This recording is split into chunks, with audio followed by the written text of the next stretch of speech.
अस्सलाम वालेकुम and welcome to channel दस्तरखान की दावत। आज मैं आपके साथ शेयर करने जा रही हूँ कुंडे के नियाज वाली खीर और मीठी टिक्कियों की रेसिपी। अक्सर जब आप मीठी टिक्कियाँ बनाते हैं तो इसके अंदर सूजी और मैदे का प्रोपोर्शन ना बराबर होने की वजह से ये फ्राई करते वक्त फटने लगती है, और खीर के अंदर चावल का प्रोपोर्शन बराबर ना होने की वजह से खीर की जो कंसिस्टेंसी है वो परफेक्ट नहीं आती है। तो आज हम खीर और मीठी टिक्कियों को बिल्कुल भी परफेक्ट प्रोपोर्शन से बनाएंगे, जिससे कि आपकी ये रेसिपी बिल्कुल भी परफेक्ट बनेगी। तो चलिए रेसिपी को शुरू करते हैं। तो सबसे पहले हमने यहाँ पर खीर के लिए दूध को गैस पर चढ़ा दिया है। तो यहाँ पर मैंने 3 लीटर फुल फैट मिल्क ले लिया है, और यहाँ पर हमने 2 इलायची के सीड्स का पाउडर बना लिया है और उसे छिलके के साथ ही डाल दिया है। इलायची पाउडर डालने के बाद इसे एक बार अच्छी तरह से चला लेंगे, और अब फ्लेम को हमने हाई कर दिया है और इसे हाई फ्लेम पर बीच बीच में चलाते हुए दूध के अंदर उबाल आने देंगे। तो कुछ देर बाद आप देख सकते हैं दूध के अंदर अच्छी तरह से उबाल आ गया है। तो अब हमने फ्लेम को बिल्कुल लो कर दिया है, और अब इसे फिर से एक बार चला लेंगे, जिससे कि जो दूध है उबल कर ऊपर ना आए। और अब इसे बिल्कुल भी लो फ्लेम पे हमें जब तक पकाना है जब तक दूध 1/4 रिड्यूस हो जाए और इसका जो कलर है बिल्कुल पीची सा हो जाएगा। और दूध को पकाते वक्त हम इसे हर 10 मिनट में चलाते रहेंगे ताकि ये तले में लगे नहीं।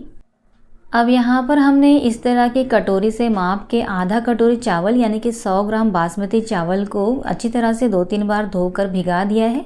चावलों को हम भीगने के लिए छोड़ देते हैं, और जब तक खीर के लिए दूध पक रहा है चलिए हम मीठी टिक्कियाँ तैयार कर लेते हैं।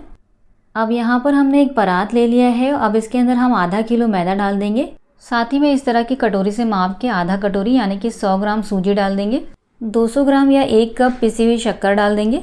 1/4 कटोरी घी डाल देंगे। घी की जगह आप डालडा भी ले सकते हैं, और आप चाहें तो इसके अंदर कोकोनट पाउडर और इलायची पाउडर भी डाल सकते हैं। मैंने इसे डालना स्किप किया हुआ है। बिल्कुल बेसिक तरीके से हम इसे बना रहे हैं, और अब इसे अच्छी तरह से हाथों की मदद से मिला लेंगे। और अब यहाँ पर हमने लिया है 1 कप दूध। यहाँ पर हमने दूध जो लिया है वो बिल्कुल रूम टेम्परेचर पे लिया है, ना ही ठंडा लिया है ना गर्म। थोड़ा थोड़ा करके हम इसमें से दूध डालेंगे और इसका मीडियम आटा लगा लेंगे। इस डो को गूंदने के लिए बहुत ही कम दूध लगता है, इसलिए जब भी आप दूध डालें थोड़ा थोड़ा करके डालें। एकदम से अगर सारा दूध डाल देंगे तो ये बहुत ही ज़्यादा गीला हो जाएगा।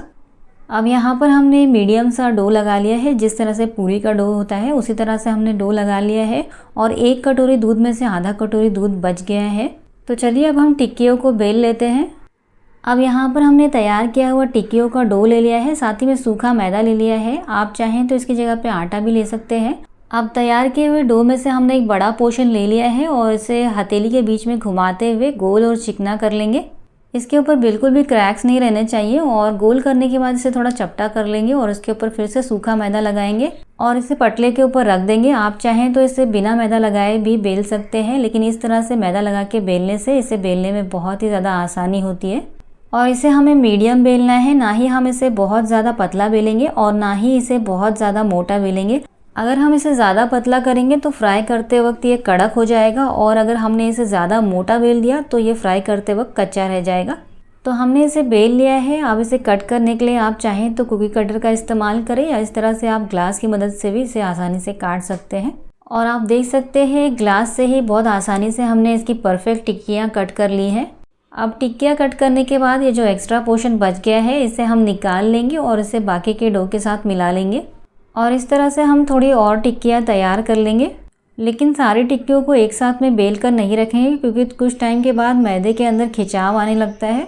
तो यहाँ पर हमने थोड़ी सी टिक्कियाँ तैयार कर ली हैं। चलिए अब इन्हें फ्राई कर लेते हैं, और टिक्कियों को हम बेलते बेलते साथ साथ में ही फ्राई करते रहेंगे। अब यहाँ पर हमने एक कढ़ाई में 1 लीटर ऑयल ले लिया है और इसे अच्छी तरह से मीडियम फ्लेम पर गर्म कर लिया है।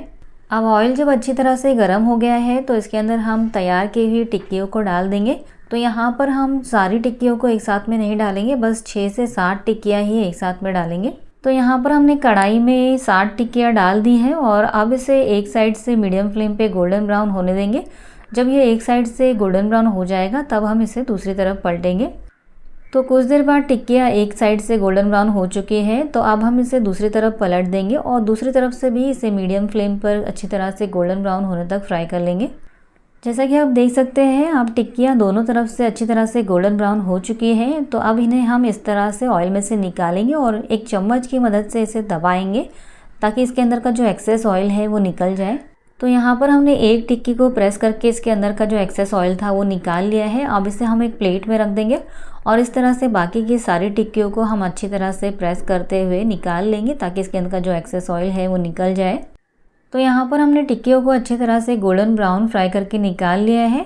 अब इसे हम साइड में रख देंगे और बाकी की टिक्कियों को भी अच्छी तरह से मीडियम फ्लेम पर गोल्डन ब्राउन होने तक फ्राई कर लेंगे। और ये देखिए हमने सारी टिक्कियों को गोल्डन ब्राउन फ्राई करके इस प्लेट में रख लिया है और बिल्कुल भी परफेक्ट हमारी ये मीठी टिक्कियाँ बनी हैं। ऊपर से क्रंची और अंदर से सॉफ्ट ये टिक्कियाँ बनी हैं। बिल्कुल इसी तरह से ये टिक्कियाँ होनी चाहिए। और टिक्कियों को देखकर ही पता चल रहा है कि टिक्कियों ने ज़्यादा ऑयल भी नहीं एब्जॉर्ब किया है। इस तरह से अगर आप परफेक्ट रेशियो से टिक्कियाँ बनाएंगे तो आपकी भी टिक्कियाँ बिल्कुल परफेक्ट बनेगी और ज़्यादा ऑयल भी नहीं एब्जॉर्ब करेंगी। और इसे स्टोर करने के लिए आप इसे किसी डिब्बे में रख सकते हैं। इसे रूम टेम्परेचर पर रख कर आप इसे 1 महीने तक खा सकते हैं। ये बिल्कुल भी ख़राब नहीं होगी। तो हमारी मज़ेदार सी मीठी टिक्कियाँ बन के बिल्कुल तैयार है। चलिए अब हम खीर बना लेते हैं। अब खीर के लिए हमने यहाँ पर थोड़े से काजू, बादाम और पिस्ते को कट कर लिया है और यहाँ पर हमने चावल को पहले ही भिगा के रख दिया था और दूध को भी हमने पहले ही गैस पर चढ़ा दिया है। और इस तरह से दूध को जब आप गैस पर रख के मीठी टिक्कियाँ बनाते हैं तो मीठी टिक्कियों के बनते बनते आपका खीर के लिए दूध भी तैयार हो जाता है। और खीर के लिए जो हमने चावल भिगा के रखे थे वो भी अच्छी तरह से भीग चुके हैं। तो इसके अंदर का जो पानी है वो हम फेंक देंगे और इसे दरदरा ग्राइंड कर लेंगे। तो यहाँ पर हमने चावलों को दरदरा ग्राइंड कर दिया है और आप देख सकते हैं इसे हमने बहुत ही ज़्यादा बारीक नहीं किया है। इसी तरह से हमें चावलों को दरदरा ग्राइंड करना होता है खीर के लिए। अगर आप इसे बिल्कुल भी पेस्ट की तरह ग्राइंड कर देंगे तो आपकी खीर सही से नहीं बनेगी। और दूध को लो फ्लेम पर पकते हुए हमने इसे एक ढकने से 3/4 कवर कर दिया था, जिससे कि दूध जल्दी से रिड्यूस हो गया है, जल्दी से इसका जो कलर है वो पीची हो गया है। और इसे हमने हर 10 मिनट के बाद ढकना हटा के बीच बीच में चलाया था, जिससे कि ये तले में लगा भी नहीं है। तो इसके अंदर हमने 6 इलायची के सीड्स का पाउडर डाल दिया है। साथ ही में हम कटे हुए ड्राई फ्रूट्स डाल देंगे, बस थोड़ा सा बचा देंगे गार्निश के लिए। अब इसके अंदर हम 3/4 कटोरी शक्कर डाल देंगे। अगर आप थोड़ा सा ज़्यादा मीठा पसंद करते हैं तो इसके अंदर 1 कटोरी या 1 कप तक शक्कर डाल सकते हैं। और शक्कर डालने के बाद इसे एक बार अच्छी तरह से चला लेंगे। अब इसके अंदर हमने जो चावल पीसे थे उसे डाल देंगे। तो यहाँ पर हमें सारे पीसे हुए चावल एक साथ में ही डाल देने हैं। और अब पिसे हुए चावल डालने के बाद हमने फ्लेम को हाई कर दिया है और इसे हाई फ्लेम पर लगातार चलाते हुए हम दूध के अंदर एक उबाल आने देंगे।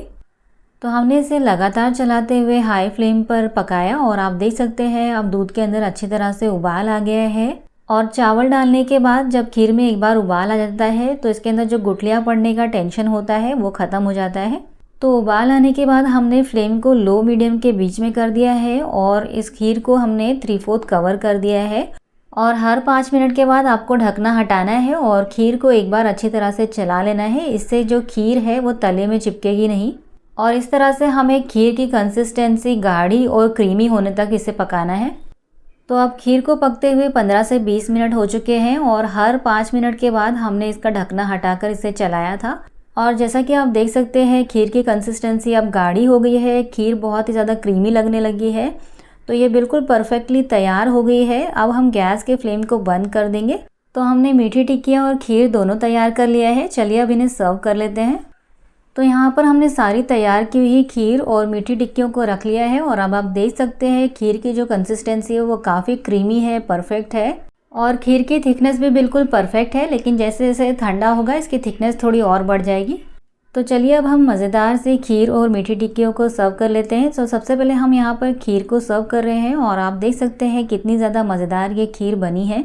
और खीर को निकालने के बाद हमने इसके ऊपर थोड़े से और ड्राई फ्रूट से इसे गार्निश कर दिया है ताकि ये और भी ज़्यादा मज़ेदार सी दिखे।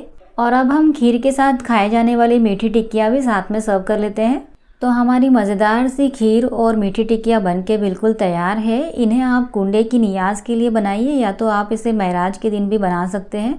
और अब इसे खाने का तरीका भी मैं आपको बता देती हूँ। तो इस तरह से आपको एक मीठी टिक्की को तोड़ना है और खीर के अंदर डिप करके इसे एंजॉय करना है।